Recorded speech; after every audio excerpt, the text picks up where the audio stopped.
الحمد لله الذي أبدع الأفلاك والأرضين، والصلاة والسلام على من كان نبيا وآدم بين الماء والطين. أما بعد، فأعوذ بالله السميع العليم من الشيطان الرجيم. بسم الله الرحمن الرحيم. قل هل يستوي الذين يعلمون والذين لا يعلمون، إنما يتذكر أولو الألباب. صدق الله العظيم. السلام علیکم ورحمۃ اللہ وبرکاتہ. ناظرین کرام، آج ندائے منبر کے اس پروگرام میں تہ دل سے آپ کی خوش آمدید، اور اللہ سبحانہ و تعالی آپ کو خوش رکھے. اللہ سبحانہ و تعالی سے دعا ہے کہ اللہ سبحانہ و تعالی ہم سب سے راضی ہو جائیں اور ہمیں اللہ کے احکامات اور نبی اکرم صلی اللہ علیہ وسلم کی پیاری سنتوں سے محبت نصیب فرمائے اور ان پر عمل کرنے کی تا موت توفیق دے. ناظرین کرام، آج کے اس پروگرام میں جیسے ہمارا یہ سلسلہ شروع ہوا تھا سیرت النبی سے، سیرت الصحابہ، ازواج مطہرات اور دیگر بزرگان دین، اور بہت سارے ٹاپکس کے اوپر ہماری بات چلتی رہی ہے، اور الحمدللہ کافی علم کے اندر اضافہ. اللہ سے دعا ہے کہ اللہ سبحانہ و تعالی ہمیں علم نافع نصیب فرمائے اور علم پر عمل کرنے کی توفیق نصیب فرمائے، اس لیے کہ وہ علم جس پر عمل نہیں ہوگا وہ بھی کل قیامت کے دن حجت بنے گا، اور انسان کو اس کی وجہ سے پکڑ ہوگی کہ علم تھا اور اس پر عمل نہیں کیا. اس کا یہ مطلب نہیں ہے کہ آدمی علم اس ڈر سے حاصل نہ کرے کہ آدمی کو سوال ہوگا کہ اس پر عمل کیوں نہیں کیا، بلکہ اس نیت سے علم حاصل کرے کہ اللہ تعالیٰ اس پر ہمیں عمل کرنے کی توفیق نصیب فرمائیں گے. اس لیے کہ عمل کی توفیق بھی اللہ سبحانہ و تعالیٰ دیتے ہیں، علم حاصل کرنے کی بھی توفیق اللہ سبحانہ و تعالیٰ دیتے ہیں. تو آج کے ہماری کوشش یہ ہوتی ہے کہ ناظرین کرام کے علم کے اندر، معلومات کے اندر اضافہ ہو، اور اس سے انشاءاللہ تعالی ہمارے سامنے جو حالات حاضرہ ہیں اور حالات ماضیہ اس کے اوپر عبور حاصل ہو، اور کچھ ہمارے سامنے حالات آئیں اور اسلام کی سمجھ و بوجھ کے اندر ہمارا اضافہ ہو. ہمارا مقصد یہ ہے اللہ سبحانہ و تعالی اس مقصد میں ہمیں کامیاب فرمائے، اور اللہ سبحانہ و تعالی ہمارے کہنے کو اور سننے کو قبول فرمائے. آج بھی الحمدللہ ہمارے ساتھ دو علماء کرام موجود ہیں. سب سے پہلے مولانا حیات خان صاحب، السلام علیکم. وعلیکم السلام ورحمۃ اللہ وبرکاتہ. کیسے ہیں؟ خیریت سے؟ الحمدللہ، اللہ کا فضل. اور اسی طرح مولانا عبدالباسط شاہد صاحب، السلام علیکم ورحمۃ اللہ وبرکاتہ. وعلیکم السلام ورحمۃ اللہ وبرکاتہ. خیریت سے؟ الحمدللہ، اللہ کا احسان ہے. تو الحمدللہ اللہ سبحانہ و تعالیٰ کا بہت بڑا فضل و کرم ہے کہ اس نے ہمیں نبی اکرم صلی اللہ علیہ وسلم کی امت میں پیدا فرمایا. امت محمدیہ علیہ الصلاۃ والسلام سب سے اخیر میں یہ امت آئی ہے، لیکن کل قیامت کے دن انشاءاللہ تعالی اللہ کا وعدہ ہے، نبی اکرم صلی اللہ علیہ وسلم کا فرمان ہے کہ تمام امتوں کے اوپر جنت میں داخلہ حرام ہے جب تک کہ میری امت اس میں داخل نہ ہو جائے. سبحان تو ہم اللہ سے دعا کرتے ہیں اللہ تعالی ہمیں ان میں سے شامل فرمائے، اور ہم سب کو، ناظرین اور آپ کے رشتہ داروں کو، آپ کے جاننے والوں کو، اور ہم جو یہاں پر موجود ہیں ہمیں بھی اور ہمارے رشتہ داروں کو اور جن کو ہم جانتے ہیں، اللہ ان سب کو جنت نصیب فرمائے. جو دنیا سے چلے جا چکے ہیں اللہ سبحانہ و تعالی ان کو بھی جنت میں اعلیٰ سے اعلیٰ مقام نصیب فرمائیں. اور ہمارا مقصد ہی یہ ہے کہ ہم سب کو، ہم اپنے لیے بھی اچھائی چاہیں اور ہر ایک کے لیے اچھائی کا کہ ہم طلبگار ہوں. اور نبی اکرم صلی اللہ علیہ وسلم کی تعلیمات ہی یہی تھی، اور انہی تعلیمات، یہ جو تعلیمات ہم تک پہنچی ہیں، اس کا جو ذریعہ بنا ہے اور جو ذرائع بنے ہیں، نبی اکرم صلی اللہ علیہ وسلم نے یہ پیغام پہنچایا اور امت نے اس کو قبول کیا۔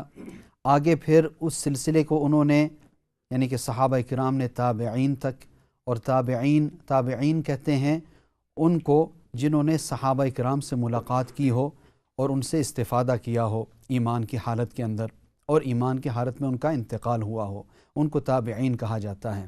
اور پھر اس کے بعد تابعین سے تبع تابعین، اور یہ جو اصطلاح ہے تابعین اور تبع تابعین کی، یہ کیوں ہے، یہ کس وجہ سے ہے؟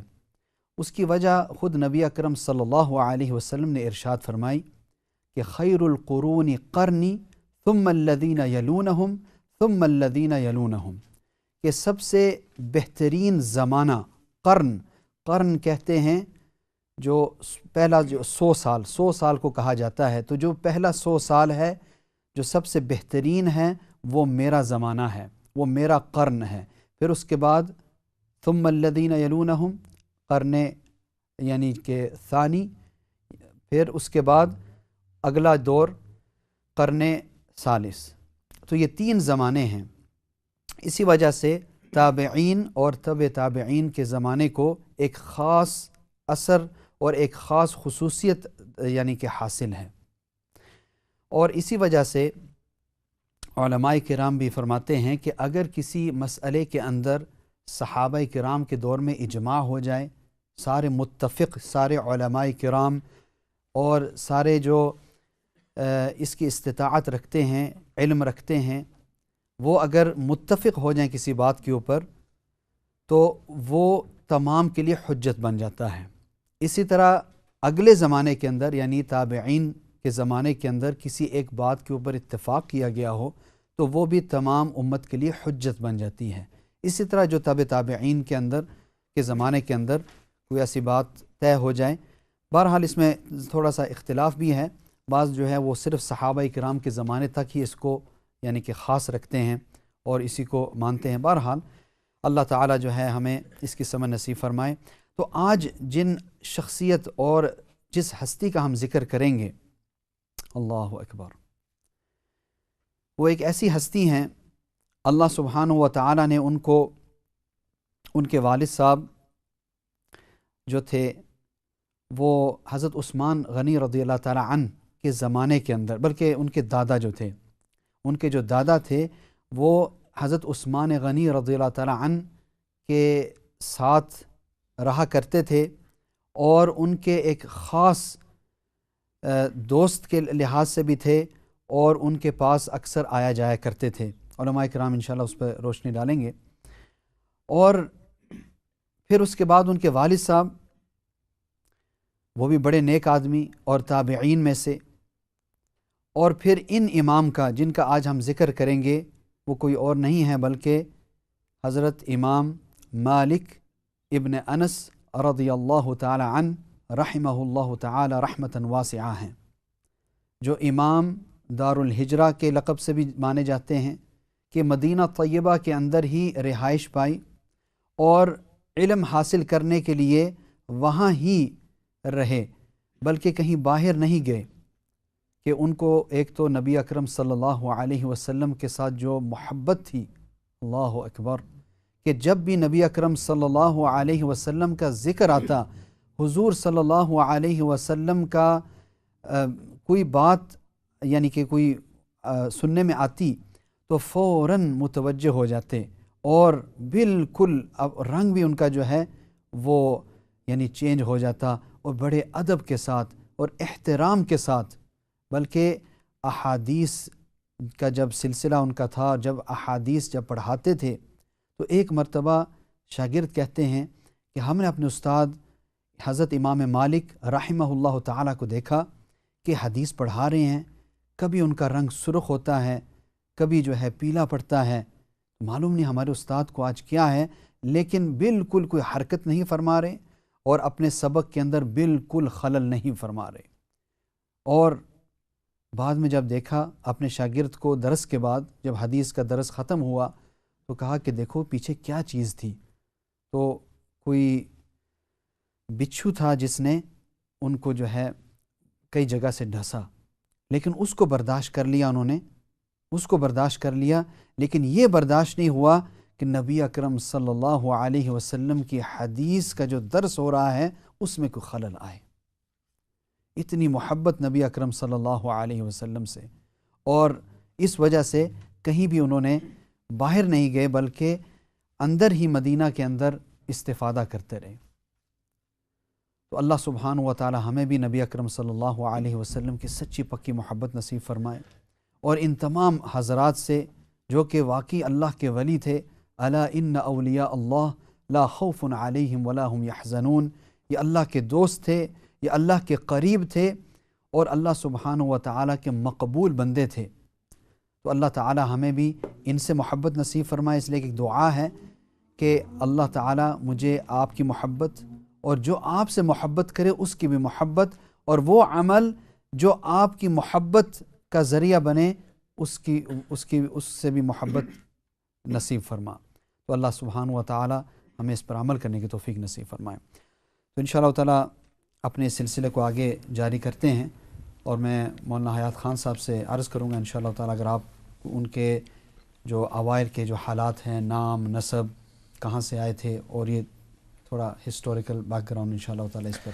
جزاکم اللہ۔ بسم اللہ الرحمن الرحیم، الحمدللہ وکفا والصلاة والسلام علی اشرف الانبیاء والمرسلین محمد وآلہ وصحبہ اجمعین۔ رب اشرح لی صدری ویسر لی امری واحلل عقدۃ من لسانی یفقہوا قولی۔ سبحانک لا علم لنا الا ما علمتنا انک انت العلیم الحکیم۔ ربی زدنی علما وارزقنی فہما۔ ماشاء اللہ، الحمدللہ۔ لاسٹ ویک، گزشتہ ہفتے کے اندر ہم نے امام ابو حنیفہ رحمہ اللہ کے حالات بیان کیے تھے، اور ہم نے یہ بھی کہا تھا کہ امام ابو حنیفہ رحمۃ اللہ علیہ امام مالک کی امام اعظم، ہم نے امام صاحب کے امام اعظم کہا تھا۔ امام اعظم کا مطلب یہ کہ سب سے بڑے امام۔ امام صاحب کی پیدائش سن 80 ہجری کے اندر ہوئی تھی، تو ہم نے امام اعظم اس لحاظ سے فرمایا تھا کہ سب سے پہلے امام صاحب یعنی آئے تھے دنیا کے اندر، اور ان کے جو تلامذہ تھے ان میں سے امام مالک بھی امام صاحب کے تلمیذ شمار کیے جاتے ہیں، یعنی اسٹوڈنٹ۔ امام مالک رحمہم اللہ امام دار الحجرت، ان کا لقب تھا کہ امام دار الحجرت۔ نبی کریم صلی اللہ علیہ وسلم اور صحابہ کرام نے جب ان پر تکلیفیں اور سختیاں ہوئیں تو پہلے صحابہ کرام نے اور بعد میں اللہ کے حکم کے ساتھ نبی کریم صلی اللہ علیہ وسلم نے اپنا گھر، باہر، زمین، رشتہ داروں سب کو چھوڑ کر 300-400 کلومیٹر جا کر دوسرا گوئے کے علاقہ اور زمین کو اپنا وطن بنایا مجبوراً، تو اس موقع کو کہتے ہیں ہجرت۔ تو امام دار الحجرت یہ لقب تھا حضرت امام مالک ابن انس رضی اللہ عنہ کا، کہ دار الحجرت یعنی مدینہ منورہ کا امام۔ کس اعتبار سے امام؟ یعنی مسجد کا امام تھے، کوئی پروفیسر کے، یعنی کہ امام مطلب کہ جتنا علوم تھا مدینہ منورہ کے اندر، اللہ اکبر، یعنی صحابہ کرام نبی کریم صلی اللہ علیہ وسلم کے زمانے کے اندر، یعنی نبی کریم صلی اللہ علیہ وسلم کے یعنی حکم کے ساتھ ہی، اور اس کے بعد یعنی خلفائے راشدین کے حکم کے ساتھ دنیا کے اندر دین پھیلانے کے لیے چلے گئے تھے۔ دنیا کے یعنی عجیب عجیب جگہیں، ترکستان کیا، سین کیا، روس کیا، یہاں تک کہ یورپ کے اندر بھی، اور کسی یعنی معتبر آدمی نے ہمیں بھی بتایا کہ یہاں تک کہ انگلینڈ کے اندر، عجیب، یہاں تک کہ انگلینڈ کے اندر بھی صحابہ کرام مدفون ہیں۔ عجیب، لوگ کہتے ہیں کہ بھائی انگلینڈ کے اندر اسلام ہے اور اتنا دین ہے بامقابل اور جو ممالک ہیں اس سے بھی زیادہ، اس کی وجہ کیا ہے؟ تو ایک عجیب بزرگ نے فرمایا کہ اس کی وجہ یہ ہے کہ یہاں صحابہ کرام یہاں بھی مدفون ہیں، اللہ اعلم۔ عجیب۔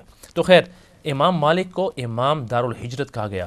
امام مالک رحمہ اللہ خالص عرب تھے، خالص عرب، یمن ان کے جو یعنی جو خاندان تھا جس کو کہا جاتا ہے کہ اصبح، یہ یمن کا شاہی خاندان کا ایک شاخ تھا۔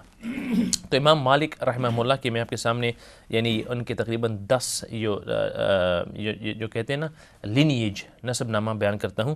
سب سے پہلے مالک ابن انس، ابن مالک، ابن ابی عامر، ابن عمر، ابن حارث، ابن غیمان، ابن خبیثل ابن حارث ابن عمر ابن حارث ذی اسبہ. تو کوئی کہ 10 یہ جو نام ہے ان سے زیادہ نہیں تھے ورنہ اور بھی آپ کے سامنے بیان کرتا. خیر تو پتہ چلتا ہے کہ امام مالک رحمہ اللہ کی جو خاندان تھا بڑا معزز خاندان تھا, بہت رسپیکٹڈ خاندان تھا, کیونکہ شاہی خاندان کا ایک ٹکڑا تھا. تو انس ابن مالک, حضرت انس کا نام تھا, حضرت امام مالک کا نام تھا امام مالک, ان کے والد صاحب کا نام انس تھا, ان کے دادے کا نام ابی مالک تھا اور ان کے والد کا نام ابی عامر. تو امام مالک رحمۃ اللہ کے جو والد صاحب تھے حضرت انس رضی اللہ عنہ, اور ان کے والد یعنی امام مالک کے جو دادے تھے جن کا نام مالک تھا. تو جس طرح مولانا صاحب نے فرمایا مالک جو تھے حضرت عثمان رضی اللہ عنہ کے بہت قریب تھے, ان سے یعنی وظیفہ وغیرہ ان سے لیتے تھے اور ان سے بہت ہی محبت تھی. من جملہ جب ان پر باغیوں نے جب حملہ کیا, اللہ اکبر, اور پانی بند کر دیا, یعنی ہر چیز بند کر دی, اللہ اکبر, تو اس وقت اور جب پھر ان کو جام شہادت پلا دی تو وہاں لاش پر یعنی کسی کی ہمت نہیں تھی, اتنے حالات خراب تھے کہ حضرت عثمان کی لاش کو بھی وہاں سے اٹھائیں. تو جن من جملہ جو اور یعنی بہادر سر بکف جو ساتھی تھے صحابہ کرام میں سے تھے اور تابعین, ان جنہوں نے حضرت عثمان کی لاش اٹھائی, یعنی بڑے خطرے کے ساتھ لاش اٹھائی, تو ان میں سے حضرت امام مالک رحمۃ اللہ علیہ رحمۃ واسن کے جو دادے وہ بھی وہاں تھے. انہوں نے اٹھائی اور اس کو واپس یعنی گھر لایا, اس کو یعنی تشییع تکفین کی بندوبست کیا. تو بڑے اور جو مالک ہے نا, جو امام مالک رحمۃ اللہ علیہ کے جو دادے ہیں ان کا بھی نام مالک تھا, کتنے صحابہ سے انہوں نے حدیث بیان کی تھی. حضرت ابوبکر صدیق سے, حضرت عمر رضی اللہ عنہ سے, حضرت عائشہ صدیقہ سے, بڑے بڑے یعنی صحابہ کرام سے حدیث بیان کی. محدث تھے. اور یہی نہیں بلکہ ان کی روایت سیاستہ جو کہ ہم یعنی ہم کہتے جس طرح آج بیان امام مالک کی جو کتاب ہے موطا امام مالک, یہ کتاب ہے, تو جس طرح موطا امام مالک ہے اس طرح چند اور کتابیں بھی ہیں. بعض لوگ کہتے ہیں موطا اس کے اندر داخل نہیں ہے. بہرحال سیاستہ کے نام سے جو کہ مستند احادیث کی کتابیں ہیں. تو امام مالک کے جو دادے تھے انہی کتابوں کے اندر جو روات ہے ان کے اندر ان کا بھی شمول ہوتا ہے. بہرحال کہنے کا مطلب یہ موطا امام مالک کے بارے میں امام شافعی رحمۃ اللہ علیہ کا قول ہے جی, جب انہوں نے اس کو پڑھا تو انہوں نے فرمایا کہ پورے زمین پر اس سے زیادہ صحیح کتاب کوئی نہیں. سبحان اللہ. تو بعض لوگوں کو تھوڑا اعتراض ہوتا ہے کہ بھائی بخاری شریف کے بارے میں علماء کرام یہ فرماتے ہیں تو یہ موطا امام مالک کے بارے میں کیوں؟ تو اس میں یہی پڑھ رہے تھے کہ امام بخاری رحمۃ اللہ تو بعد میں آئے, تو یہ پہلے کی کتاب ہے. بالکل. تو اس سے یہ بھی اعتراض دور ہو جاتا ہے کہ بعض لوگ جو کہتے ہیں نا کہ حدیثیں تو بعد میں لکھی گئی, نہیں, حدیثیں کا ذخیرہ پہلے سے موجود تھا. بالکل. جزاکم اللہ خیر مولانا. جزاک اللہ. بالکل حدیث عجیب ہے, 1720 حدیث. ویسے تو امام مالک بڑے محدث تھے, عجیب, ان کے پاس کتنے ہزار حدیث تھی, لیکن امام مالک کی عجیب شان تھی کہ کسی اور سے انہوں نے حدیث نہیں لی. یعنی حضرت شاہ ولی اللہ دہلوی رحمۃ اللہ فرماتے ہیں کہ جتنے بھی شیوخ ہیں موطا کے اندر سوائے 6 سب کے سب مدینہ منورہ ہی کے رہنے والے تھے. تو امام مالک نے انہی سے احادیث چنی اور اس مقدس کتاب کے اندر انہوں نے داخلہ کیا. خیر, تو یہ کہہ رہا تھا کہ امام مالک رحمہم اللہ انہوں نے جب ہوش سنبھالی اور دیکھا ارد گرد تو کہاں رہ رہے تھے؟ مدینۃ النبی صلی اللہ علیہ وسلم. ان کے گھر کے اندر کون تھے؟ ان کے میں کہہ رہا تھا کہ مالک جو ان کے یعنی دادے تھے ان کے 3 بیٹے تھے. ایک بیٹا ان کا تھا جن کا نام انس تھا, جو امام مالک کے والد صاحب تھے. تو ایک بیٹا انس تھا, نمبر 2 دوسرے بیٹا ان کا ربیع تھا, یہ دونوں محدث تھے, اور تیسرا بیٹا جن کا نام تھا ابو سہیل نافع. تو ابو سہیل نافع ماشاء اللہ گوئے کہ وہ فن حدیث کے امام تھے. ان کی تصحیح امام نسائی یعنی بڑے بڑے امام کی توثیق فرمائی کہ یہ بڑے بلند پیمانے کے محدث تھے. عجیب, انہوں نے بھی کتنے لوگوں سے یعنی روایت کی ہے. امام احمد رحمہ اللہ, ابو حاتم, امام نسائی, سب نے ان کی توثیق کی. تو گوئے کہ امام مالک کے جو چاچے تھے وہ بھی بڑے امام تھے، ان کے والد بھی محدث تھے اور ان کے دوسرے چاچے ربیع وہ بھی محدث تھے. تو جب انہوں نے ہوش سنبھالی تو ان کے گھر کے اندر حدیث کا فنون جب باہر دیکھتے تو ماشاء اللہ بڑے بڑے تابعین یعنی پھر رہے تھے. تو یہ بتاتا جاؤں کہ کیا ہو رہا تھا مدینہ منورہ میں اس وقت. امام مالک واز بورن ان 93. یعنی مختلف اقوال ہیں. بعض لوگ کہتے ہیں کہ امام مالک رحمہ اللہ 95 ہجری میں پیدا ہوئے، بعض لوگ کہتے ہیں 94، لیکن صحیح کہ 93 کے اندر. امام صاحب 80 ہجری کے اندر پیدا ہوئے، تو گوئے کہ 13 برس امام مالک امام صاحب سے چھوٹے تھے. جی پھر بعد میں ملاقات بھی ہوتی ہے، وہی جو کیسا آپ نے بیان کیا تھا کہ اتنے عجیب. خیر تو امام مالک نے 1720 احادیث یہاں ذکر کی ہیں اس کتاب کے اندر، اور اتنا احتیاط کے ساتھ وہ ایک مرتبہ فرماتے ہیں امام مالک کہ یہ جو نبی کریم صلی اللہ علیہ وسلم کی جو مسجد ہے، یہ جو ستون ہے، یہاں میں نے کتنے 70 محدثین کو حدیث بیان کرتے ہوئے سنا ہے، لیکن ان کے ایک بھی حدیث میں نے نہیں لی، ان سے میں نے کچھ نہیں سیکھا. کتنے لوگوں سے، اہل عراق سے تو امام مالک نے حدیث لی نہیں، کیونکہ کسی نے پوچھا ان کے تلامید نے کیوں نہیں آپ نے ان سے حدیث لی. فرماتے ہیں اس واسطے کہ وہ جب اہل عراق آتے تھے مدینہ منورہ کے اندر تو وہ ان لوگوں سے حدیث لیتے جن کو میں ثقہ نہیں سمجھتا تھا. بلکہ آپ نے جو ان کے دادے تھے مالک، ان کی امام مالک کی عمر تقریباً کیا تھی 10-11 تھی جب ان کے دادے فوت ہو گئے، تو ان سے بھی حدیث نہیں لی آپ نے دادے سے، اور بڑے بڑے امام ان سے بھی نہیں لی. وجہ کیا تھی؟ وجہ یہ تھی فرماتے ہیں کہ ان کا احتیاط تھا. فرماتے ہیں کیونکہ اس وقت یعنی کتنے لوگوں کی عمر 100 سے زائد تھی، صحابہ کرام کی عمر 100 سے زائد تھی. تو فرماتے ہیں کہ جب بچپنی کا عمر اور بڑھاپے کا عمر کے اندر گوئے کہ بعض لوگ کہتے ہیں کہ یہ برابر ہوتا ہے. خیر یہ امام مالک رحمہ اللہ کی احتیاط تھی کہ انہوں نے اپنے دادی سے بھی حدیث نہیں لی. اتنی احتیاط ماشاء اللہ. تو ہاں، تو یہ بھی بتاتا جاؤں کہ امام صاحب نے پھر گوئے کہ اس وقت میں یہ کہہ رہا تھا کہ اس وقت مدینہ شریف کے اندر کیا علم اور علوم کے پہاڑ تھے کہ اس وقت یعنی بڑے بڑے فقیہ نہیں جو کہتے ہیں فقیہ 7 جو بڑے بڑے فقیہ تھے مدینہ منورہ کے اندر، تو ان کا گوئے کہ ان کے جو جانشین تھے ان کا دور تھا. تو امام مالک نے رحمہ اللہ ان سب سے علم حاصل کیا، یہاں تک کہ جو متفرق علوم تھے مدینہ منورہ کے اندر یہ سب کے سب امام مالک کے دل کے اندر آ گئے، اور یہی وجہ تھی کہ ان کو امام دار الہجرت کہا گیا. سبحان اللہ. ماشاءاللہ اتنی مطلب ماشاءاللہ امام مالک رحمۃ اللہ علیہ کی یعنی پوزیشن تھی، اور اس پہ انشاءاللہ تعالیٰ اور مزید انشاءاللہ تعالیٰ آپ حضرات سے ہم سنتے رہیں گے. اس میں ایک یہ عجیب ان کی بات تھی، بہت ساری باتیں عجیب تھیں ان کی ماشاءاللہ اور بہت زبردست، اور آج ہم اس سے کچھ سبق حاصل کر سکتے ہیں.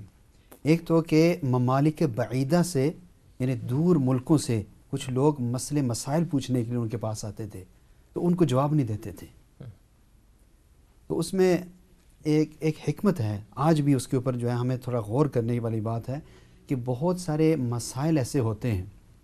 مثال کے طور پر اللہ تعالیٰ قرآن پاک کے اندر ارشاد فرماتے ہیں جس کا مفہوم کچھ ایسا ہے کہ اہل کتاب کا ذبیحہ یعنی اہل کتاب کا ذبح کردہ گوشت آپ کھا سکتے ہیں بشرطے کہ وہ حلال جانور ہو، اور جو باقی جو شرائط ہیں یہ نہیں کہ وہ حکم عام ہے تو وہ اگر خنزیر کو بھی ذبح کریں گے تو وہ بھی نعوذ باللہ، ایسا نہیں، بلکہ حلال کے جتنے بھی اصول ہیں وہ سب ہم یہ کرتے ہیں کہ ایک آیت کو پڑھ لیتے ہیں اور باقی چیزوں کو بھول جاتے ہیں. تو میں بس ایک مثال دے رہا ہوں، یہ ہمارے پاس اتنا وقت نہیں ہے کہ اس کی ڈیٹیل کے اندر جایا جائے.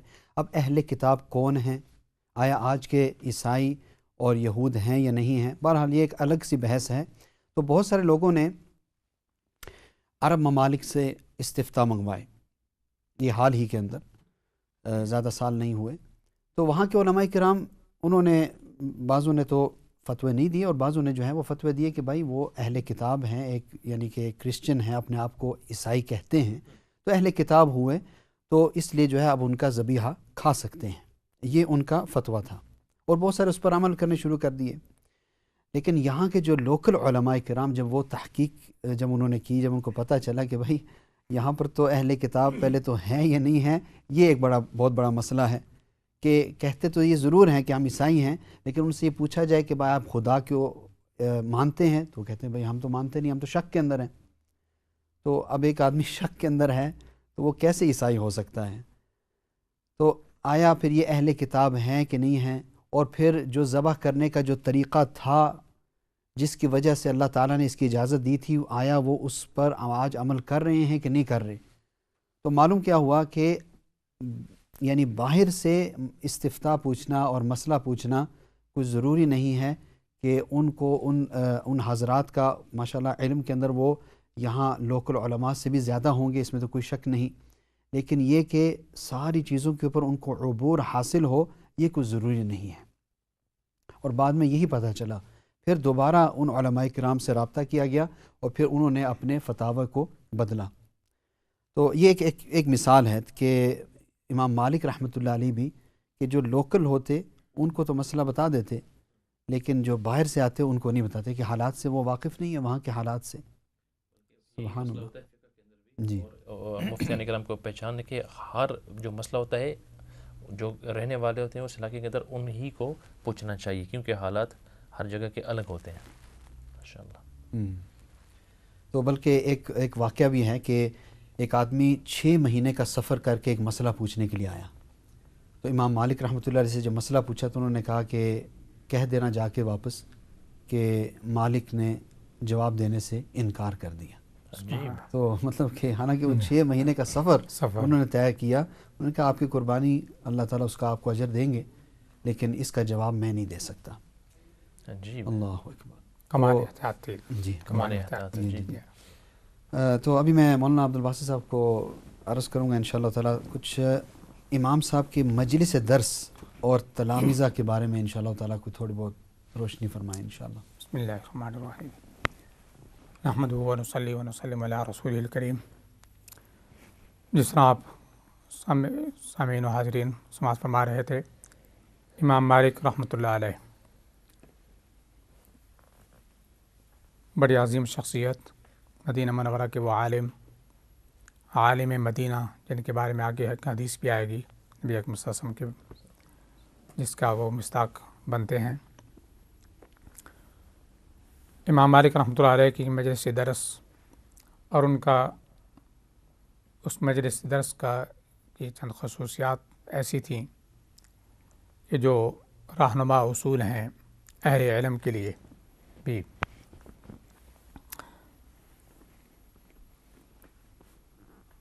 اس وقت شیخ الفقہ ربیعہ جو مدینہ منورہ کے اندر تھے، ان کی وفات 136 ہجری میں ہوئی۔ اس وقت تک زندہ تھے۔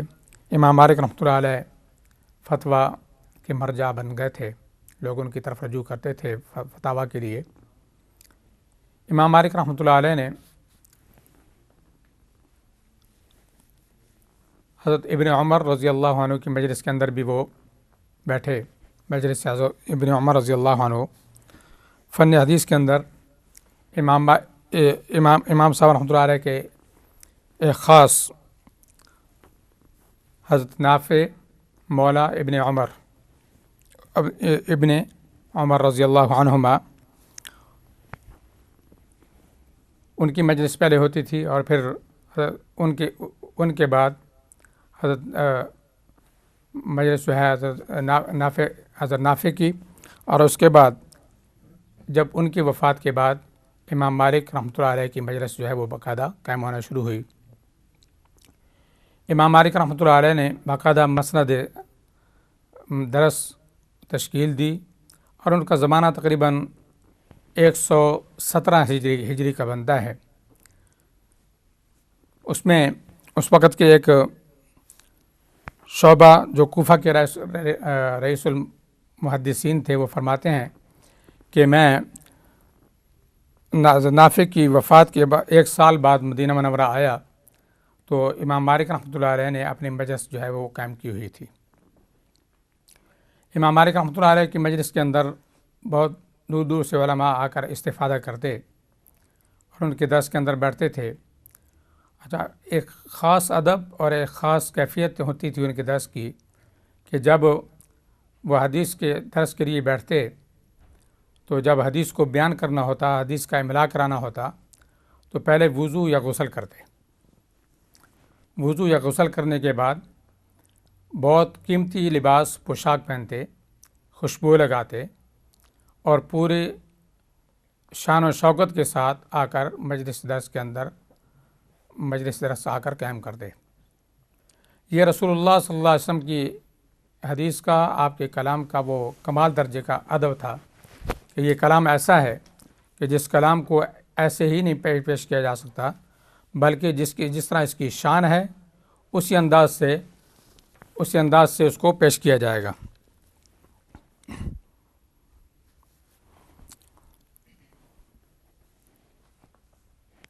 اور ان کی مجلس کی شان ایسی ہوتی تھی کہ امام شافعی رحمۃ اللہ علیہ فرماتے ہیں کہ ہم جو ان کی مجلس کے اندر شریک ہوتے، اتنی خاموشی اور اتنے مؤدب تمام تلامذہ بیٹھ کر سنتے تھے کہ کوئی آواز بلند نہ کرتے، بلکہ امام شافعی رحمۃ اللہ علیہ فرماتے ہیں کہ جب ورق الٹا جاتا ہے، یعنی دوسرے صفحے پر جب جاتے ہیں تو ہمیں ورق الٹنے میں بھی ڈر ہوتا تھا کہ کہیں اس کی کھڑکھڑاہٹ کی آواز پیدا نہ ہو جائے، تو اس کی اتنی آواز بھی پسند نہیں کرتے تھے کہ اتنی آواز بھی بلند ہو، کیونکہ وہ مقام ایسا تھا، وہ ایسا ادب کا مقام تھا جس مقام پر وہ حدیث بیان فرمایا کرتے تھے۔ ایک دفعہ خلیفہ منصور جو ہے اس کے ساتھ مناظرہ ہوا، اور مناظرے کے اندر یعنی گفتگو کے اندر ان کی آواز تھوڑی بلند ہونے لگی، تو امام صاحب رحمۃ اللہ علیہ نے خلیفہ منصور کو ڈانٹ دیا اور ڈانٹ کر کہا کہ اللہ تبارک و تعالیٰ نے قرآن کے اندر فرمایا لا ترفعوا اصواتکم فوق صوت النبی، کہ اپنی آوازوں کو بلند نہ کرو نبی کی آواز پر۔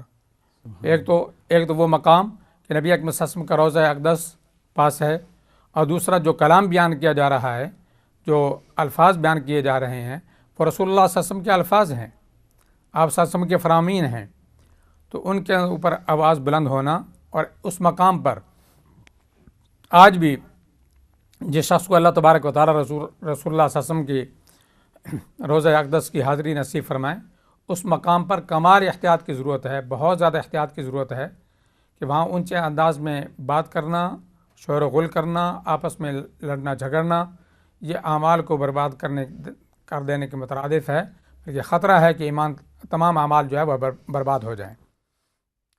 تو امام مالک رحمۃ اللہ علیہ کا حلقہ درس اسی مقام پر ہوتا تھا، اور اس مقام پر شور و غل کو بالکل پسند نہیں فرماتے تھے کہ یہ بے ادبی اور گستاخی ہے رسول اللہ صلی اللہ علیہ وسلم کے اس مقام کی۔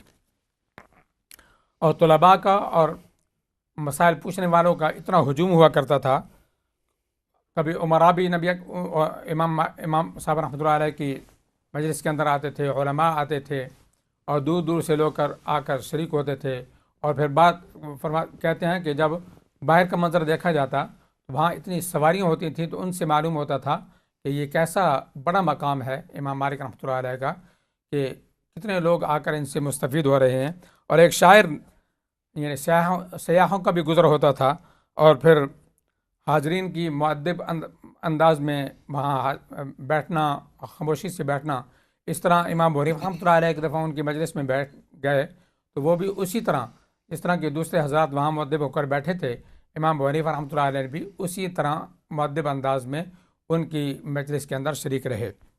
ایک شاعر کا گزر ہوا تو وہ اس انداز میں اس کی منظر کشی کرتا ہے، یدعو الجواب فما یراجع ہیبۃ والسائلون فواکس الاذقان، کہ اگر امام صاحب جواب نہ دیتے تو ہیبت سے کوئی آدمی دوبارہ پوچھنے کی جرت نہیں کرتا تھا۔ ایسا دبدبہ، ایسی شان و شوکت کہ کسی کو جرت نہیں ہوتی تھی کہ دوبارہ، کیونکہ بعض مسائل کا امام صاحب رحمۃ اللہ علیہ جواب نہیں دیتے تھے، جس طرح کہ مولانا نے فرمایا کہ کئی لوگ دوسرے علاقوں سے جب آتے تھے تو ان کے حالات، ان کے واقعات، ان کے مسائل، تو ان کو جواب نہیں دیتے تھے، تو کسی کو دوبارہ پوچھنے کی جرت نہیں ہوتی تھی، اور پوچھنے والے سر جھکا کر، سر نیچے کر کے بیٹھے ہوتے تھے۔ ادب الوقار و عز سلطان التقا فهو المحاب وليس ذا سلطان، کہ وقار کا ادب اور سلطان تقوی کا جاہ و جلال، حالانکہ لوگ اس سے ڈرتے ہیں، حالانکہ یہ صاحب حکومت نہیں تھے، لیکن دبدبہ، جاہ و جلال ان کا ایک صاحب حکومت والا ہوتا تھا، اور بڑے بڑے عمراء، ان کی بڑے بڑے بادشاہ آ کر ان کی مجلس کے اندر بڑے مؤدب ہو کر بیٹھتے، اور ان کو یہ جرت نہیں ہوتی تھی کہ آ کر جو ہے ان سے اسی طرح سوال کر لیں یا کسی چیز کا مطالبہ کر دیں، اور پھر حدیث کا اتنا ادب، علم کا اتنا ادب کہ وہ مجلس درس جو قائم تھی اس مجلس درس کے اندر ہی حدیث کا املا فرماتے تھے، باہر کہیں جا کر حدیث کا املا نہیں فرماتے تھے۔ ایک دفعہ خلیفہ ہارون الرشید نے چاہا کہ وہ آئے، اور انہوں نے چاہا کہ وہاں جہاں وہ ٹھہرے ہوئے تھے وہاں ہی ان کے لیے جو ہے وہ یعنی موطا امام مالک جو امام صاحب رحمۃ اللہ علیہ کی کتاب ہے، مسند کتاب ہے حدیث کی، تو اس کے سننے کے خواہشمند تھے، اور ان ہارون الرشید کی خواہش یہ تھی کہ جس مقام پر میں ٹھہرا ہوا ہوں وہاں آ کر امام مالک رحمۃ اللہ علیہ وہ موطا آپ نے مجھے سنائے، لیکن امام صاحب رحمۃ اللہ علیہ نے فرمایا کہ العلم یزار ولا یزور، کہ علم جو ہے وہ ایسی چیز ہے جس کے پاس آیا جاتا ہے، جس علم کے پاس چل کر آتے ہیں، علم کسی کے پاس چل کے نہیں جایا کرتا۔ تو جب انہوں نے اصرار کیا تو امام صاحب رحمۃ اللہ علیہ نے فرمایا کہ ٹھیک ہے، کل کا وقت آپ کے لیے ہے۔ تو دوسرے دن وہ تشریف لائے، تو جب مجلس میں حاضر ہوئے تو انہوں نے ایک مقام پر آتا ہے کہ انہوں نے مسند درس پر بیٹھنا چاہا، تو امام صاحب رحمۃ اللہ کہ ہماری یہ عادت نہیں ہے، میں ابھی تلاوت نہیں کروں گا۔ ان کو مجلس سے اس مقام سے اٹھا کر نیچے بٹھایا ہم لوگوں کی طرح، اور پھر جو ہے مسند پر بیٹھ کر موطا ان کو سنائی۔ تو یہ علم کا کمال ادب تھا۔ تو جو لوگ علم کی حقیقت کو جانتے ہیں، علم کے مقام کو جانتے ہیں، وہ علم کی بھی قدر کرتے ہیں، اہل علم کی بھی قدر کرتے ہیں۔ تو خلیفہ ہارون الرشید نے جب یہ چاہا تو امام صاحب رحمۃ اللہ علیہ نے انکار کر دیا اور کہا کہ علم آپ کے پاس چل کے نہیں جائے گا۔ اچھا، پھر جب وہ آئے تو ان کی خواہش یہ تھی کہ صرف میں ہی ہوں اور مجھے ہی سنایا جائے، عام لوگوں کو اس میں نہ بیٹھنے دیا جائے۔ تو امام صاحب رحمۃ اللہ نے فرمایا کہ یہ کیسے ہو سکتا ہے کہ شخصی منفعت کے لیے میں عام افادہ کا خون کر دوں، یعنی جو لوگ عام طور پہ استفادہ کرنا چاہتے ہیں، صرف ایک شخص یعنی آپ کو نفع دینے کے لیے میں ان کو علم سے محروم کر دوں، ایسا نہیں ہو سکتا۔ تو کیسی کمال وہ مطلب کہ پاک روحیں تھیں، تو جنہوں نے پاک ارواح سے علم بھی حاصل کیا تھا اور ان کی مجلس کے اندر بیٹھے تھے، اور پھر علم کی بھی اس انداز سے قدر کی اور علم کی کبھی بھی قدری نہ کی۔ ایک دفعہ ہارون الرشید اور مہدی مدینہ منورہ آئے، اور ان کے لیے خاص خیمے لگائے گئے تھے شاہانہ طور پر۔ تو انہوں نے چاہا کہ اس مقام پر آ کر ہمیں حدیث کا املا کرایا جائے، تو امام صاحب رحمۃ اللہ علیہ نے صاف انکار کر دیا کہ نہیں، آپ کو یہاں چل کے آنا ہوگا، میں چل کر حدیث سنانے کے لیے آپ کے پاس نہیں پہنچوں گا، کیونکہ یہ علم کی ناقدری ہے، علم کی بے ادبی ہے، اور علم کی ناقدری میں جو برداشت نہیں ہے۔ تو اس مجلس درس کے کچھ اور آداب بھی تھے کہ مجلس درس کے اندر جو آتا، ایک تو بالکل امام صاحب رحمۃ اللہ علیہ نے خود بھی ایک اپنا طریقہ کار ان کا یہی تھا۔ آج بھی ہمارے بہت سارے علماء جو ہے اس کو اختیار کی ہوئی ہیں، اور یہ اس سے علم کی برکات جو ہے وہ حاصل ہوتی ہیں کہ کبھی بغیر یعنی وضو یا غسل کے بغیر، اور پھر شاہانہ لباس پہ کر، یعنی ان کے جو حاضرین ہیں، جو مجلس کے اندر شریک ہونے والے لوگ ہیں، وہ یہ کہتے ہیں کہ امام صاحب رحمۃ اللہ علیہ کی وہ جب مجلس درس ہوتی تھی، جس طرح وہ بیٹھتے تھے، اس سے ہمیں یہ اندازہ ہونے لگتا تھا کہ شاید یہ بادشاہی مقام ہے، اللہ اکبر، ایک بادشاہ بیٹھا ہے اور بادشاہی مقام ہے، لیکن حالانکہ وہ بادشاہ نہیں تھے، لیکن اللہ تبارک و تعالیٰ نے ان کو مسند ایسی عطا فرمائی تھی جس کا مقام جو ہے کئی دنیا کے بڑے سے بھی بڑے بادشاہ سے بھی زیادہ تھا۔ سبحان اللہ، بالکل، اس میں کوئی شک نہیں۔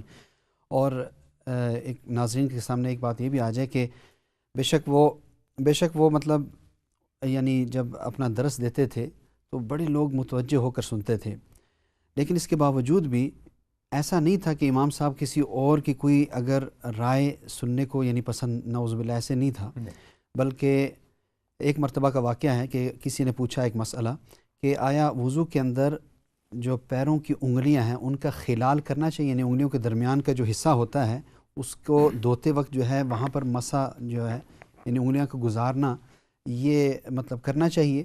تو امام صاحب نے فرمایا کہ لیس ذلک علی الناس، کہ نہیں ایسی کوئی بات نہیں ہے، ایسا کرنا کوئی مطلب کہ سنت میں داخل نہیں ہے۔